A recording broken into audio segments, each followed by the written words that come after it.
Hi friends, எல்லாரும் நல்லா இருக்கீங்களா? இந்த சமையல் சேனல் வழியாக உங்கள் எல்லாரையும் சந்திக்கிறதுல மிக்க மகிழ்ச்சிங்க. சிம்பிளான சமையல் எக்ஸலண்ட்டான டேஸ்ட்டில் வரணும்னா நம்ம சேனலை தொடர்ந்து பாருங்கள். உங்களோட கருத்துக்களை கமெண்ட் செக்ஷனில் போஸ்ட் பண்ண மறக்காதீங்க. வாங்க கிச்சனுக்கு போகலாம், சுவையாக ஆரோக்கியமாக சமைக்கலாம். இப்போ நம்ம செய்ய போகிறது குழம்பு மிளகாய் தூளுங்க. குழம்பு மிளகாய் தூள்னா குழம்புக்கு மட்டும் இல்லாமல் இந்த மிளகாய் பொடியை நீங்கள் எல்லாத்துக்குமே யூஸ் பண்ணிக்கலாம். கூட்டு, பொரியல், வறுவல், சாம்பார், நான்வெஜ்ஜில் நீங்கள் என்ன ரெசிபிஸ் செஞ்சிங்கனாலும் அதுக்கு சைவத்துக்குன்னு பொதுவாக செய்யக்கூடிய ஒரு மிளகாய் தூள் தான். இதில் மசாலா பொருட்கள்லாம் சேர்த்து நம்ம அரைக்க போகிறோம். ஒரு சப்ஸ்கிரைபர் கேட்டிருந்தாங்க, மிளகாய் தூள்னா எந்த மிளகாய் தூள்னு கேட்டிருந்தாங்க. நான் பொதுவாக சொல்கிறது குழம்பு மிளகாய் தூள் அப்படிங்கிறது இந்த ரேஷியோவில் அரைக்கிற மிளகாய் தூள் தாங்க. இப்போ இந்த மிளகாய் தூளை எப்படி அரைக்கணும் அப்படிங்கிறத சொல்கிறேன். இந்த மல்டிபர்பஸ் மிளகாய் தூள் அரைக்கிறதுக்கு மிளகாயை கடையிலேருந்து வாங்கிட்டு வந்து நல்லா க்ளீன் பண்ணி வெயிலில் காய வச்சுருங்க. நல்ல கோடை காலமாக இருந்ததுன்னா ஒரே ஒரு நாள்லேயே மிளகாய் நல்லா முறுமுறுப்பாக காஞ்சிரும். அப்படி இல்லைன்னா நம்ம மிளகாயை கையில் வச்சு உடைக்கும் பொழுது அப்படியே மிளகாய் நல்லா உடையணும். அதுக்கேற்ற மாதிரி நீங்கள் நல்லா காய வச்சுக்கோங்க. இந்தளவு நல்லா காய வச்சு நம்ம செய்யும் பொழுது தான் நீண்ட நாட்களுக்கு இதில் பூச்சி வண்டுலாம் வராமல் இருக்கும். நான் இன்றைக்கி இந்த டைப்பில் இருக்க மிளகாய் வாங்கியிருக்கேன். நீங்கள் குண்டு மிளகாய், நீல மிளகாய் இப்படி எது வேணாலுமே வாங்கிக்கலாம்.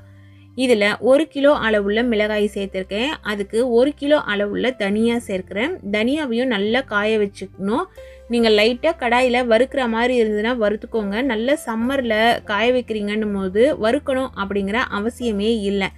நான் இன்றைக்கி 1 கிலோ மிளகாய்க்கு 1 கிலோ தனியா அப்படிங்கிற அளவில் செய்கிறேன். நீங்கள் காரம் குறைவாக சாப்பிடுவீங்கன்னா தனியா 1.5 கிலோ வரைக்கும் நீங்கள் சேர்த்துக்கலாம். அதற்கு அடுத்தது நம்ம வறுத்து சில பொருட்கள் எல்லாம் இதில் சேர்க்க போகிறோம். அதுக்காக ஒரு கடாயை ஸ்டவ்வில் வச்சுட்டு ஸ்டவ்வை சுவிட்ச் ஆன் பண்ணிவிட்டு அதில் இட்லிக்கு நம்ம பயன்படுத்துகிற அரிசி, அப்படி இல்லைன்னா புழுங்கல் அரிசி 100 கிராம் அளவுள்ள அரிசியை இதில் சேர்த்துட்டு கைவிடாமல் வறுத்து பொரி அரிசியாக நம்ம ரெடி பண்ணிக்கணும். நான் சொல்கிற அளவுகள்லாம் கரெக்டாக இருக்கும். இந்த மெஷர்மெண்ட்டுக்கு நீங்கள் அதிகமாக இருக்குது இது அப்படின்னு தோணுச்சுன்னா உங்களோட அளவுக்கு ஏற்ற மாதிரி குறைச்சிக்கோங்க. இந்த அளவில் மிளகாய் தூள் அரைக்கும் பொழுது நல்ல சுவையாக இருக்கும். இப்போ பாருங்கள், நல்லா கோல்டன் கலரில் பொரிஞ்சிருச்சு. இதை எடுத்து ஆற வச்சிடலாம். இப்போ துவரம்பருப்பு சேர்த்துக்கலாம். துவரம்பருப்பு 1 கிலோ மிளகாய் 1 கிலோ தனியாக்கு 100 கிராம்லேருந்து 200 கிராம் வரைக்கும் நீங்கள் சேர்த்துக்கலாம். நான் இன்றைக்கி 100 கிராம் அளவுள்ள துவரம்பருப்பு தான் சேர்க்குறேன். ஒவ்வொரு பொருளையும் இப்படி தனித்தனியாக நம்ம வறுத்து செய்யும் பொழுது அந்த மிளகாய் பொடியோட வாசனையே ரொம்ப நல்லா இருக்குங்க. அதே போல் நம்ம குழம்பு, சாம்பார்னு எப்படி செஞ்சாலுமே அதனோட சுவை ரொம்ப நல்லாயிருக்கும். துவரம்பருப்பு லைட்டாக கலர் மாதிரி வருது பாருங்கள். நல்ல கோல்டன் கலரில் சேஞ்ச் ஆகணும். லோ ஃப்ளேமில் வச்சு கைவிடாமல் வறுக்கும் பொழுது தான் அதே போல் எல்லா இடமும் ஒரே மாதிரியாக நமக்கு வறுபட்டு வரும். அதனால தான் சொல்லுவேன், எந்த பொருள் வறுத்து செய்கிற மாதிரி இருந்தாலுமே கைவிடாமல் வருங்க, லோ ஃப்ளேமில் வைங்கன்ட்டு. இப்போ சூப்பரான கலரில் துவரம்பருப்பு ரெடி ஆகிடுச்சு. இதை எடுத்து அதே பிளேட்டில் கொட்டிடலாம். இப்போ அதே கடாயில் 100 கிராம் அளவுள்ள மிளகு சேர்த்துக்கலாம். மிளகு சேர்த்துட்டு கைவிடாமல் வருங்க. மிளகுலேருந்து அந்த வாசனை வரும், மிளகு வறுப்பட்ட வாசனை வரும். அது வரைக்கும் நீங்கள் வறுத்துக்கிட்டால் போதும். மிளகு அப்படியே பட்பட்டுன்னு சவுண்டு வெடிக்கும். அது வரைக்கும் நீங்கள் ரொம்ப நேரம் வறுக்கணும் அப்படிங்கிற அவசியம் கிடையாது. லைட்டாக அது சூடு ஏறணும். நம்ம கையில் மிளகை தொட்டு பார்த்தா நல்லா சூடு உரைக்கணும். அந்த அளவு நீங்கள் வறுத்திங்கனாலே கரெக்டாக இருக்கும். மிளகு இப்போது வறுத்துட்டு இருக்கும். நீங்கள் 100 கிராம் அப்படிங்கிறது 75 கிராம் அளவு கூட குறைச்சி சேர்த்துக்கலாம். அதை பற்றி ஒன்றும் கிடையாது. இப்போ மிளகு நல்லா வறுபட்டு வந்துருச்சு. இந்த மிளகையும் எடுத்து தனியாக நான் பிளேட்டில் வச்சிட போகிறேன். மிளகுக்கு அப்புறம் நம்ம சீரகம் சேர்க்க போகிறோம். சீரகத்தோட அளவு பார்த்திங்கன்னா அதே 100 கிராம் தான். மிளகு எந்த அளவு எடுக்கிறீங்களோ அதே அளவு எடுத்துக்கோங்க. சீரகம் சேர்த்த உடனே நீங்கள் ஸ்டவ்வை சுவிட்ச் ஆஃப் கூட பண்ணிடலாம். ஏன்னா கடாயே நல்லா சூடாக இருக்கும். சீரகத்தை பொறுத்த வரைக்கும் கடாயில் இருக்க சூடே நமக்கு போதும். அதனால் கடாயில் இருக்க சூட்லேயே இதை நல்லா கலந்து விடுங்க. சீரகம் லைட்டாக கலர் மாறி வந்துடுச்சு பாருங்கள். இப்போ எடுத்துடலாம். அதற்கு அடுத்தது சோம்பு சேர்த்துக்கலாம். சோம்பு நீங்கள் விருப்பப்படலைன்னா ஸ்கிப் பண்ணிவிடுங்க. சிலர் சாம்பாருக்கெலாம் சோம்பு விருப்பப்பட மாட்டாங்க. அப்படி இருக்கிறவங்க சோம்பை ஸ்கிப் பண்ணிவிடுங்க. எனக்கு சோம்போட வாசனை ரொம்பவே பிடிக்கும். அது மட்டும் இல்லாமல் சோம்பு சேர்க்கறதுனால உடம்புல வாயு சேராமல் இருக்கும். நான் சோம்பு 200 கிராம் அளவு சேர்த்துருக்கேன். 1 கிலோ மிளகாய் 1 கிலோ தனியாக்கு 200 கிராம் அளவுள்ள சோம்பு சேர்த்துருக்கேன். நீங்கள் குறைச்சி 100 கிராம் கூட சேர்த்துக்கோங்க, அது உங்களோட விருப்பம். அதுக்கு அடுத்தது கடுகு.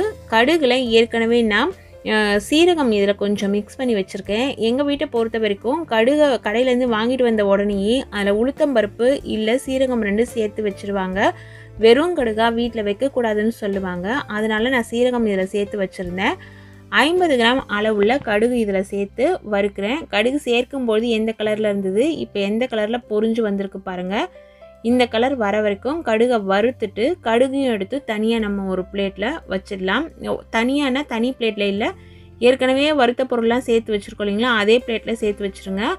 அதுக்கு அடுத்தது 2 துண்டு சுக்கை இடிச்சிட்டு கடாயில் சேர்த்து லைட்டாக கலந்து விடுங்க. கடாயில் இருக்க சூடே போதும். சுக்கு வறுக்கும் பொழுது ஸ்டவ்வை சுவிட்ச் ஆஃப் பண்ணிவிடுங்க. ஸ்டவ்வை சுவிட்ச் ஆஃப் பண்ணலைன்னா சுக்கு கருகிடும். சுக்கோட ஃப்ளேவரும் ரொம்ப நல்லா இருக்குங்க. இப்போ சுக்கு வறுபட்டுடுச்சு. இதையும் எடுத்து அதே பிளேட்டில் வச்சிடலாம். இதில் நீங்கள் விருப்பப்பட்டீங்கன்னா 1 டீஸ்பூன் அளவுள்ள வெந்தயமும் இந்த பொடியில் சேர்த்து நீங்கள் அரைச்சிக்கலாம். இப்போ இதில் 2 கட்டி பெருங்காயம் சேர்க்குறேன். இந்த சைஸில் இருக்க கட்டி ஏற்கனவே இது பொரிச்ச பெருங்காயம் தான். நாட்டு மருந்து கடைகளில் பால் பெருங்காயம்னு கிடைக்கும். அந்த பெருங்காய கட்டி தான் இதில் சேர்த்துருக்கேன். இதில் கருவேப்பிலை இலைகளை வறுத்து சேர்க்கணும். இப்போ நம்ம கருவேப்பிலை இலைகளை சேர்த்துடலாம். கருவேப்பிலை இலைகள் பார்த்திங்கன்னா நல்லா ஒரு 2 கொத்து கருவேப்பிலையை உருவி நிழல் ஒழுதலாகவே வச்சுருங்க. நீங்கள் கடையிலேருந்து வாங்கிட்டு வந்து க்ளீன் பண்ணி தண்ணியெல்லாம் போக நல்லா அலசின பிறகு தண்ணியெல்லாம் போக ஒரு துணியில் காய போட்டு வச்சுருந்திங்கன்னா நிழல்லையே 2 நாளில் சுருங்கி வந்துடும். அதுக்கப்புறம் அந்த கருவேப்பிலையை எடுத்து இந்த கடாயில் சூட்டில் கலந்து விட்டாலே போதுங்க, நல்லா மொறுமொறுப்பாகிடும். இப்போ இந்த கருவேப்பிலையும் எடுத்து இதிலையே சேர்த்துடலாம்.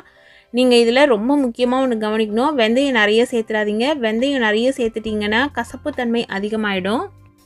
வறுத்த பொருளெல்லாம் நல்லா ஆறின பிறகு ஒரு தூக்கில் நம்ம ஏற்கனவே சேர்த்து வச்சுருக்கோம் இல்லைங்களா மிளகாய் தனியா, அதனோட இந்த பொருட்கள் எல்லாம் சேர்த்துட்டு மிளகாய் மிஷினில் கொடுத்து அரைச்சிட்டு வந்துடலாம். மிளகாய் மிஷினில் அரைக்கும் பொழுது நமக்கு முன்னாடி மிளகாயை அரைச்சிருந்தா நம்மளோட தூள் நல்லா கலராக கிடைக்கும். மஞ்சள் தூள் அரைச்சிருந்தாங்கன்னா கொஞ்சம் மஞ்சளாக கிடைக்கும். சிலர் இந்த மிளகாய் அரைக்கும் பொழுதே இதிலேயே ஒரு 50 கிராம் அளவுள்ள மஞ்சள் சேர்த்து அரைப்பாங்க. நான் அப்படி அரைக்கலை. ஏன்னா மஞ்சள் நான் தனியாக அரைச்சி தான் பயன்படுத்துவேன். நீங்கள் விருப்பப்பட்டிங்கன்னா மஞ்சளை நல்லா காய வச்சு 1-2 தட்டிட்டு அதை இதனோட சேர்த்து அரைச்சிக்கோங்க. இப்படி நைஸாக அரைச்சிட்டு வரணும் கடையில். அதே போல் மிஷின் ரொம்ப சூடாக இருந்தாலும் நம்மளோட மிளகாய் தூள் கலர் மாறிடும். இதே போல் பக்குவமாக நீங்கள் ப்ராப்பராக அரைச்சி எடுத்துகிட்டு வந்து ஏற்கனவே அங்கே கடையிலையும் ஆற வச்சு தருவாங்க. ஆனால் அது போதாது, வீட்லேயும் நல்லா கலந்து விட்டு ஆற வச்சுருங்க. ஆறுனதுக்கு பிறகு தான் இதை நம்ம ஸ்டோர் பண்ணி வைக்கணும். இது போல் அரைச்சிட்டு வர மிளகாய் தூளை நீங்கள் ஏர்டைட் கண்டெய்னரில் ஸ்டோர் பண்ணி வச்சுக்கிட்டிங்கன்னா 1 வருஷம் கூட கெட்டு போகாத அளவுக்கு நல்லா இருக்குங்க. நீங்கள் அப்ராட்லாம் போகிறவங்களா இருந்ததுன்னா இது போல் மிளகாய் தூள் அரைச்சி பேக் பண்ணி எடுத்துகிட்டு போயிடலாம். அங்கே சிலர்லாம் 2 வருஷத்துக்கு ஒரு முறை தான் ஊருக்கே வருவாங்க. அது மாதிரி இருக்கிற பட்சத்தில் இந்த மிளகாய் தூளை ஏர்டைட் கண்டெய்னரில் சேர்த்து ரெஃப்ரிஜிரேட்டரில் வச்சுட்டிங்கன்னா தேவைக்கு நீங்கள் கொஞ்சம் கொஞ்சமாக எடுத்து யூஸ் பண்ணும்பொழுது வாசனை எல்லாம் போகாமல் கலர்லாம் மாறாமல் ரொம்ப சூப்பராக இருக்கும். சில கண்ட்ரீஸில் பார்த்திங்கன்னா மிளகாய் மில்லே இருக்காது. அவங்கெல்லாம் மிக்சி ஜாரில் வீட்டில் தான் அரைப்பாங்க. அது மாதிரி அரைக்காமல் நம்ம இங்கேருந்து போகும்பொழுது நீங்கள் எடுத்துகிட்டு போனீங்கன்னா உங்களுக்கு ரொம்பவே யூஸ்ஃபுல்லாக இருக்குங்க. நல்லா சூப்பரான அதே சமயத்தில் கமகமான வாசனையில் ஒரு குழம்பு மிளகாய் தூள் ரெடி ஆகிடுச்சு. இந்த மிளகாய் தூளை பயன்படுத்தி நீங்கள் சமைச்சு பாருங்கள். உண்மையிலேயே சமையல் வேறு லெவல் டேஸ்ட்டு தாங்க. சமையல் நிறைய தெரிஞ்சவங்களுக்கு இந்த வீடியோ உண்மையிலேயே போரிங்காக தான் இருந்திருக்கும். ஏன்னா சிலர் நிறைய விருப்பப்பட மாட்டாங்க இவ்வளோ டீட்டெயில் சொல்கிறது. ஆனால் நான் சொல்லியிருக்க ஒவ்வொரு டீட்டெயிலுமே பிகினர்ஸாக இருக்கிறவங்களுக்கு ரொம்பவே யூஸ்ஃபுல்லாக இருக்கும்னு நினைக்கிறேன். இன்னொரு முக்கியமான விஷயங்க, நீங்கள் மிளகாய் தனியாக அரைக்க போகிறீங்கன்னும் போது நீங்கள் வாங்குகிற தனியாவும் புதுசாக இருக்கட்டும், மிளகாயும் புதுசாக இருக்கட்டும், அப்போ தான் கலர் நல்லா கிடைக்கும். இன்னும் நமக்கு கலர் நல்லா வேணும் அப்படின்னு நீங்கள் நினச்சிங்கன்னா இப்போ நான் சொன்ன அளவுகளோட 1/4 கிலோ அளவுள்ள காஷ்மீரி மிளகாயை வாங்கி காய வச்சு சேர்த்து அரைச்சிங்கன்னா நல்லா கலர்ஃபுல்லாக கிடச்சிடுங்க. இது போல் யூஸ்ஃபுல்லான விஷயங்கள் தெரிஞ்சுக்கணுன்னா நம்ம சேனலை தொடர்ந்து பாருங்கள். சுவையாக சமைச்சு சாப்பிட்டுட்டு மகிழ்ச்சியாக வாழுங்க. சுவையாகவும் இருக்கணும், ஆரோக்கியமாகவும் இருக்கணும்னா நம்ம சேனலை பார்த்து சமைங்க. Thank you friends.